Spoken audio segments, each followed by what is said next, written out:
In the previous chapters, we've talked a lot about alkenes, but I'd like to remind you that there are some alkenes that act as that we can see as functional groups that have common names.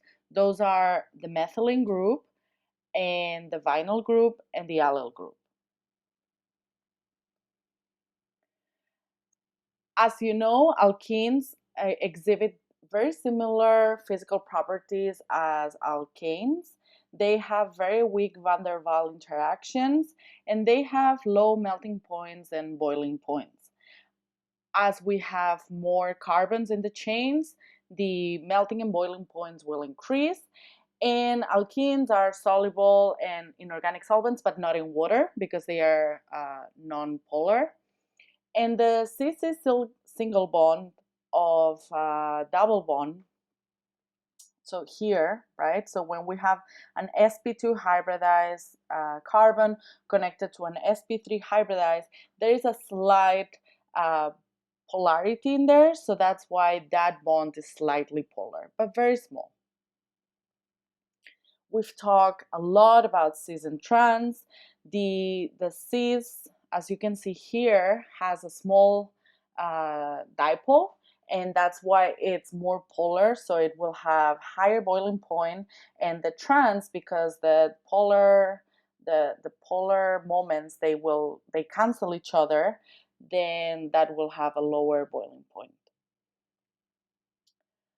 Alkenes occur in nature in a lot of compounds. So for example, we have beta carotene here that it's found in carrots. We found it in ginger.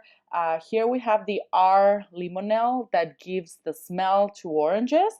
But then if you've read that the S-limonene is what gives the smell to lemons. And we also see it in many apples, right? So all of these compounds contain double bonds.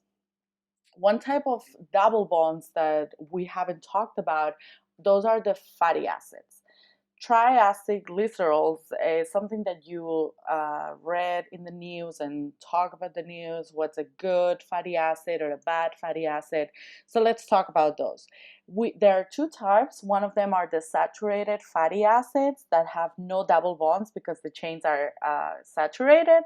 And then we have the unsaturated fatty acids that have one, two, or more double bonds, but they have to have at least one.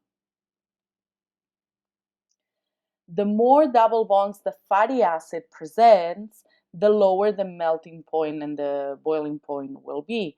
And the reason for that is, you see, those double bonds add rigidity to the molecule, making it less, they cannot stock one on top of each other. And so that's why they have lower melting points. You see that here. So you see the more Z double bonds that we have, just as this one right here, oleic acid, they cannot stuck in a pile just as easy as a stearic acid would. And so that's why there are less van der Waals forces in between the molecules and the melting points are lower. So we have two types of triacylglycerols. Those are fats and oils. They have the same molecular structure, but one of them will have higher melting points, which will be the fats, and then the oils have lower melting points. Fats have higher melting points and therefore they are solids at room temperature. And oils, because they have lower melting points, they will be liquids at room temperature. And those saturated fats, we typically find them in animal resources. And then the unsaturated oils, we usually find them in vegetable sources. In the previous chapters, we talked about elimination reactions, and that results in double bonds. So we know how to synthesize double bonds. And in this chapter of addition to double bonds, we're going to learn how to go from a double bond to plenty of other different functional groups.